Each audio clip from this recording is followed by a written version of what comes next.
నమస్తే శ్రీమాత్రే నమః. ఇప్పుడు మనం నవంబర్ మాసం 2024, 2025 మార్చి వరకు మేషాది ద్వాదశ రాశుల వరకు ఎలా ఉండబోతోంది, వారి యొక్క శుభాశుభ ఫలితాలు ఏమిటి, ఏం చేయాలి, ఏం చేయకూడదు, సూచనలు, పరిహారాలు అవన్నీ ఇప్పుడు మనం ఒక్కొక్కటిగా చూద్దాము. తదుపరి రాశి సింహరాశి. ఈ రాశి వారికి ప్రారంభం నుండి అన్ని విధాలా చాలా బాగుంటుంది. ధన గౌరవాదులకు ఎటువంటి లోటు ఉండదు. నూతన వ్యక్తులతో స్నేహాలు, ఆ స్నేహాల వల్ల లాభాలు జరుగుతాయి. బంధుమిత్రుల యొక్క సహాయ సహకారాలు లభిస్తాయి. వివాహాది శుభకార్యాల్లో కుటుంబం అంతా పాల్గొంటారు. నూతన వ్యాపారాలు మీకు కలిసి వస్తాయి. వృత్తి వ్యాపారాలలో ప్రోత్సాహకరంగా ఉంటుంది. ధన ఆదాయాలు మీకు చాలా విశేషించి కలుగుతాయి. తర్వాత విడిచిపెట్టి అంటే మీరు ఉన్న చోటుని వదిలిపెట్టి మరొక చోటుకి ఉద్యోగపరంగా అవచ్చు, వ్యాపార పరంగా అవచ్చు, కుటుంబ పరంగా అవచ్చు స్థానచలనం అనేది కనబడుతోంది. తర్వాత గృహ కార్యక్రమాలు, ఇంట్లో ఏవైనా కీలకమైన కార్యక్రమాలు చేపట్టినట్టయితే వాటిని సద్వినియోగం చేసుకుంటారు. తర్వాత స్థిరాస్తిని మీరు అభివృద్ధి చేస్తారు. బంధుమిత్రుల కలయిక, సహాయ సహకారాలు మీకు జరుగుతాయి. తర్వాత శత్రు బాధలు తొలగిపోయి శత్రువులు కూడా మీకు మిత్రులయ్యే అవకాశం కనబడుతోంది. తర్వాత భార్యాభర్తల మధ్య అన్యోన్య వాతావరణం కనబడుతోంది. అనారోగ్య సమస్యలకు మతిస్థిమితం లేకపోవడము, అలాంటి గతంలో ఉన్న బాధలు కానీ సమస్యలు కానీ ఈ మాసంలో మీకు కనపడవు. ఒకంత మంచి ఆరోగ్య వాతావరణం కనబడుతుంది. డాక్టర్లను సంప్రదించే అవకాశం గోచరిస్తోంది కాబట్టి తగు జాగ్రత్తలు తీసుకోవాలి. అంటే ఏ రకంగానైనా సరే డాక్టర్ సందర్శనం కనబడుతోంది. దాన్ని మీరు ఏ రకంగా మీకున్నాయి, ఏ ఏ అనారోగ్య సూచనలు ఉన్నాయి అవి చూసుకొని డాక్టర్ సలహా తీసుకోవాల్సిందిగా చెప్పడం జరిగింది. తర్వాత ఈ రాశిలో ఉండే స్త్రీలకు కోరుకున్న ప్రదేశాలకు ట్రాన్స్ఫర్స్ జరుగుతాయి. వివాహం కాని వాళ్ళకి వివాహ యోగ్యం ఉంది. సంతాన పరంగా ఈ మాసం వీరికి సంతాన యోగం కలుగుతుంది. గృహానికి సంబంధించిన నూతన వస్తువులు, వస్త్రాలు, భూమి ఇలాంటివి కొనుగోలు చేసే అవకాశం కనబడుతోంది. ఆభరణాలు, నూతన ఆభరణాలు, బంగారం కానీ వెండి కానీ ఆభరణాలు కొనుక్కునే అవకాశం కనపడుతోంది. భార్యాభర్తల మధ్య అన్యోన్య వాతావరణం కనపడుతోంది. ద్వితీయార్థంలో కొంచెం మనస్పర్ధలు వచ్చినా కానీ అవి సర్దుకుంటాయి, సర్దుబాటులోకి వచ్చేస్తాయి. కాబట్టి దాని గురించి మీరు చింతపడవలసిన పని లేదు. కుటుంబంతో, పిల్లా పాపలతో, పెద్దవాళ్లతో, బంధుమిత్రులతో ఈ మాసం అంతా మీరు హాయిగా, ఆరోగ్యంగా, ఆనందంగా ఉంటారు. అయితే ముందుగా ఆయా రంగాల వాళ్ళకి ఎలా ఉంది అనేది చూద్దాము. విద్యార్థులకి శ్రమకు తగిన ఫలితం కనిపిస్తుంది. ఎంట్రన్స్ పరీక్షల్లో వీరు అనుకున్న దానికన్నా ఎక్కువ ర్యాంకులు సాధించే అవకాశం కనపడుతోంది. తర్వాత ఏదైనా ఒక కోర్సులో మీరు చేరదాము అని అనుకున్నప్పుడు మీరు నచ్చుకున్న కోర్సు, మీకు నచ్చుకున్న కాలేజీలో మీకు అవకాశం వచ్చేటట్టుగా ఉంది. విదేశాలు వెళ్ళి చదువుకుందాం అనుకున్న వాళ్ళకి ఈ మాసం చాలా బాగా కలిసి వస్తుంది. కాబట్టి ఆ దిశగా మీరు ప్రణాళిక వేసుకోండి. తర్వాత అక్కడ ఉండి ఉద్యోగం చేయాలన్నా, చదువుకోవాలన్నా, అంటే విదేశంలో చదువుకోవాలన్నా పాస్పోర్ట్ల విషయాల్లో కొంచెం ఒకంత ఆలస్యము, జాప్యము జరిగే అవకాశం కనబడుతోంది. కాబట్టి దాని గురించి మీరు గణేశుకి అంటే గణపతికి ఏదైనా మొక్కుకుని ఆయనకి ఇష్టమైన పదార్థాన్ని నైవేద్యంగా బుధవారం నాడు పెట్టగలిగితే గణేష సంకటహర చతుర్థి రోజు వచ్చే స్వామివారి మంత్రాలు ఉంటాయి కదా, సహస్రనామం కానీ లేదా అష్టోత్తరనామం కానీ ఏవైనా గణేషుకు సంబంధించిన మంత్రాలు చదువుకుని కనుక ఆ పాస్పోర్ట్కో, వీసాకో, విదేశాలు వెళ్ళడానికి కావలసిన ఏదైనా ప్రయత్నాలు చేస్తే కనుక అడ్డుపడకుండా ఆ స్వామి నిర్విఘ్నంగా పూర్తి చేస్తాడు.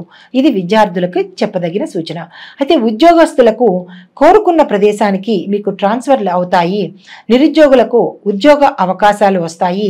ఉద్యోగ రంగంలో ఉన్న వాళ్ళకి కాంట్రాక్ట్ పని మీద కనుక మీరు జాయిన్ అయినట్టయితే అది ఈ మాసంలో మీకు స్థిరపడిపోతుంది అనమాట. అంటే ఆ పదవి మీకు శాశ్వతంగా పర్మనెంట్ అయిపోతుంది అనమాట. తర్వాత వ్యవసాయదారులకు 2 పంటలు బాగా పండి విపరీతమైన లాభాలను ఆర్జించి పెడుతుంది. పండ్ల తోటలు, చెరువుల వారికి కూడా మంచి ప్రోత్సాహకరంగా ఉంటుంది ఈ మాసం. తర్వాత రుణ బాధలు మీకు తగ్గిపోతాయి. కొత్త రుణాల జోలికి మీరు వెళ్లకుండా ఉండడమే ఈ మాసంలో చెప్పదగిన సూచన. అయితే ఈ మాసంలో ద్వితీయార్థంలో కనుక మీరు కొత్త పంట వెయ్యాలని అనుకున్న వాళ్ళు, లేదా ట్రాక్టర్లు వాటికి కొనుగోలు చేద్దాము అని అనుకున్న వాళ్ళు, లేదా అంటే పనిముట్లు కొనుక్కుందామని అనుకున్న వాళ్ళు ప్రథమార్థంలో వదిలేసి ద్వితీయార్థంలో కనుక మీరు అప్పు చేయాలన్నా లేదా కొత్తవి కొనుక్కోవాలన్నా ఆ సమయం మీకు అనుకూలంగా ఉంది. తర్వాత వ్యాపారస్తులకు అన్ని రకాలుగా లాభసాటిగా ఈ మాసం ఉండబోతోంది. నూతన ఏజెన్సీలు మీకు చాలా కలిసి వస్తాయి, లాభాలు తెచ్చిపెడతాయి. భాగస్వామి వ్యాపారం ఈ మాసం మీకు చాలా అనుకూలంగా ఉంది కాబట్టి పార్ట్నర్షిప్ వ్యాపారం చేద్దామనుకున్న వాళ్ళు నిరభ్యంతరంగా ఆ వైపు వెళ్ళొచ్చు.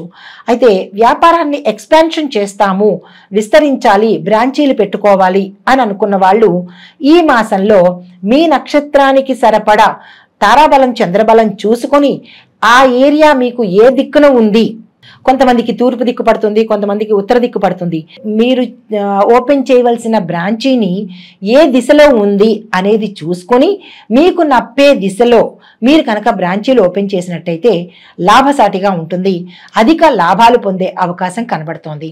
అయితే తర్వాత క్రీడా రంగంలో ఉన్నవాళ్ళు, కళాకారులకు, సినీ టీవీ నటవర్గం వాళ్ళకి, గాయకులకు, నృత్య కళాకారులకు ప్రతిభకు తగిన కన్నా ఎక్కువ గుర్తింపు వచ్చే అవకాశం ఈసారి కనపడుతోంది. ధనాదాయం కూడా మీకు ఇద్దామని అనుకున్న పారితోషికం కన్నా ఎక్కువ ఇచ్చేటట్టుగా, ధనం ఎక్కువ వచ్చేటట్టుగా ఈ మాసం కనపడుతోంది.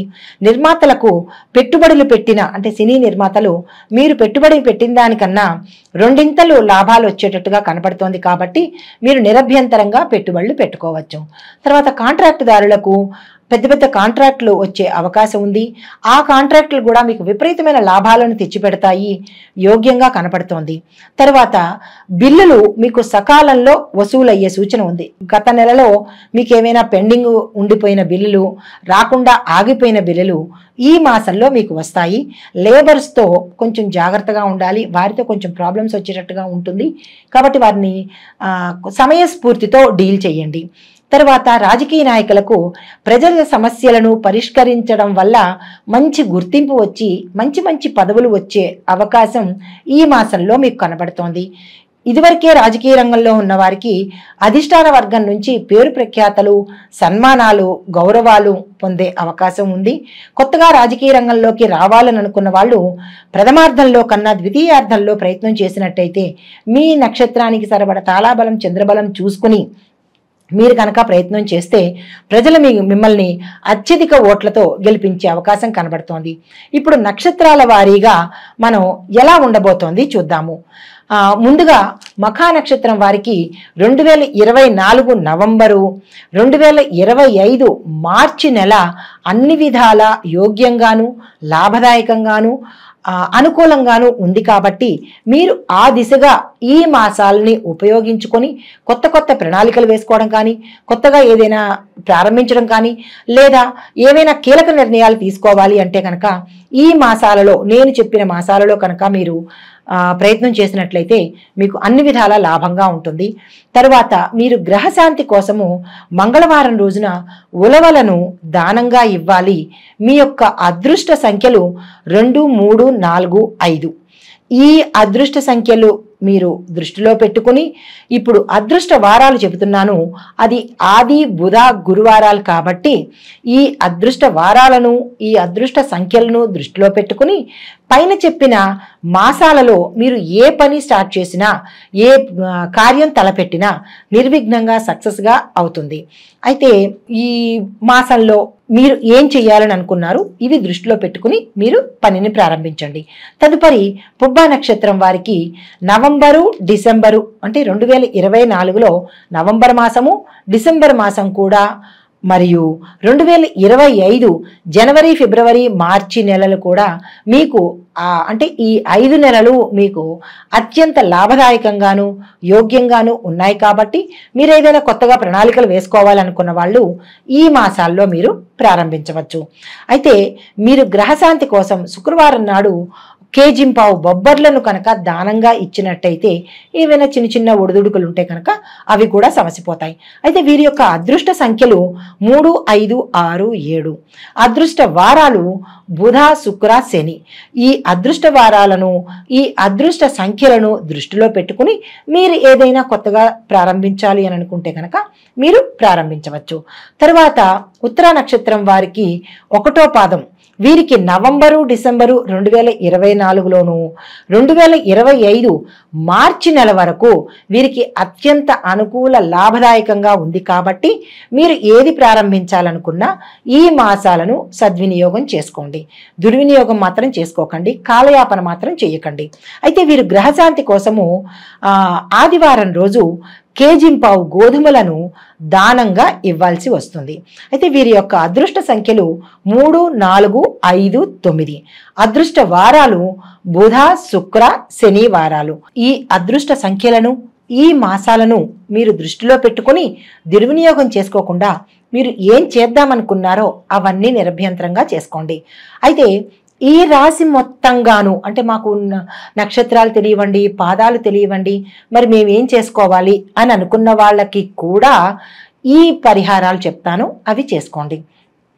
ఈ రాశి మొత్తంగా చేయవలసిన వాళ్ళు ఏంటంటే రాహుకి, కేతువుకి, అంటే ఈ 2 గ్రహాలకి పరిహారం కోసము మినుములు, ఉలవలు ఈ రెండిటిని కూడా దానంగా ఇచ్చేయండి. దేవాలయాలను సందర్శిస్తూ శ్రీదేవి ఖడ్గమాల స్తోత్రాన్ని పఠించండి, పారాయణ చేయండి లేదా వినండి. సప్తశతి పారాయణ చేయాలి. అమ్మవారి దేవి సప్తశతి అని ఉంటుంది, దాన్ని మీరు పారాయణ చేయాలి. వినడమో లేదా చదవడమో కాదు, పారాయణగా చేయాలన్నమాట. సూర్యుడికి, సుబ్రహ్మణ్యేశ్వర స్వామి వారికి ఆరాధన చేయండి, అభిషేకాలు చేయండి, సూర్య నమస్కారాలు చేసుకోండి ఆదివారం పూట. అయితే ఈ రాశి వారికి శుభప్రదమైన రంగులు ఎరుపు, ఆకుపచ్చ, పసుపు.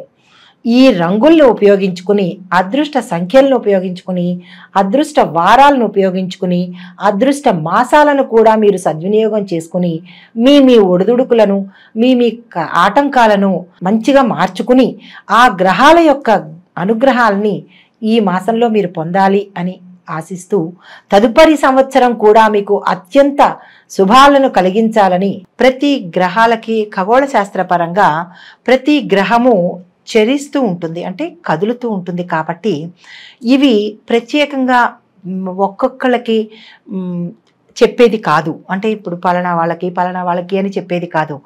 ఆ రాసుల్లో కొన్ని కోట్ల మంది ఉండవచ్చు, ఆ నక్షత్రంలో కొన్ని కోట్ల మంది ఉండవచ్చు. ఇవి గోచార ఫలితాలు, అంటే చెరించే ఫలితాలే కానీ ఇది ఇదమిద్ధంగా ఇది ప్రత్యేకంగా వీరికి అని చెప్పడానికి మాత్రం కాదు. ఇది మీకు ప్రత్యేకంగా కావాలి అని అనుకుంటే మీ పేరుతో నాకు ఇలా జరగట్లేదేంటి, అది అందులో ఇలా చెప్పారు, నాకు ఇలా జరగట్లేదు, ఇది తప్పు, అది కాదేమో అని జ్యోతిష శాస్త్రాన్ని మాత్రం అవమానపరచకూడదు కదా. ఇది పేరుని బట్టి చెప్పేది కాదు. ఇది కొన్ని వేల మంది, కొన్ని లక్షల మందికి ఈ రాశిలో ఉన్న వాళ్ళకి, ఈ నక్షత్రంలో ఉన్న వాళ్ళకి ఎలా ఉండబోతోంది అని చెప్పేది మాత్రమే కానీ తప్పనిసరిగా ఇది మీకు అని మీరు మీ స్వయానికి మాత్రం అన్వయించుకోకండి, భయపడకండి. సంతోషపడండి, బాగుంటుంది. కానీ ఏదైనా కనుక ఉన్నది అంటే భయపడకండి. ఎందుకంటే మనకి పంచాంగంలో దృక్సే పంచాంగం కానీ లేదా ఏ జ్యోతిష శాస్త్రంలో ఉండే పంచాంగకర్తలు మనకి సూచన చెప్తారు, మీకు ఇలా ఉండబోతోంది అని చెబుతారు. కానీ దాన్ని మీరు పరిగణలోకి తీసుకుని భయపడిపోయి నాకే అని అన్వయించుకోకండి. మీకుగా తెలియాలి అంటే కనుక మీ వ్యక్తిగత జాతక పరిశీలనకు చూపించుకుని, పండితులకి చూపించుకొని వారి ద్వారా మీరు ఉపశమనం పొందితే బాగుంటుంది అని ప్రత్యేకంగా చెప్పడం జరిగింది. దీనిలో నెగిటివ్స్ అంటే జరగలేదు అనుకోవద్దు, జరిగింది అని అనుకోవద్దు. మీకు కావలసిన విషయాలను చెప్పటం కోసం ఎవరు ఏ పండితులు చెప్పినా గోచార రీత్యానే చెప్తారు తప్ప పలానా వారి పేరు అని పెట్టి చెప్పడానికి ఇది అవకాశం లేనిది. జ్యోతిష శాస్త్రం అనేది మనకి మార్గాన్ని సూచించే ఒక దిక్సూచి లాంటిది మాత్రమే. దాన్ని ముందుగా తెలుసుకుని తగు జాగ్రత్తలు తీసుకుంటామని చెప్పడానికి ఈ శాస్త్రం మనకి ఉపయోగపడుతుంది. దీనిలోని తప్పొప్పులను ఎంచకుండా, నెగిటివ్స్గా ఆలోచించకుండా, ఎవరిని దూషించకుండా, ఒకరు ఎక్కువ కాదు, ఒకరు తక్కువ కాదు. పండితులు చెప్పేది ఎప్పుడూ సమంజసమయ్యే ఉంటుంది. అన్నీ చూసుకునే చెప్తారు కాబట్టి ఎవరిని దూషించవద్దు. మీ సొంతంగా ఆలోచించి, మీ సొంతంగా మీ నిర్ణయాలు తీసుకోవద్దని ఈ ముఖంగా ప్రేక్షకులకు నేను విన్నవించుకుంటున్నాను.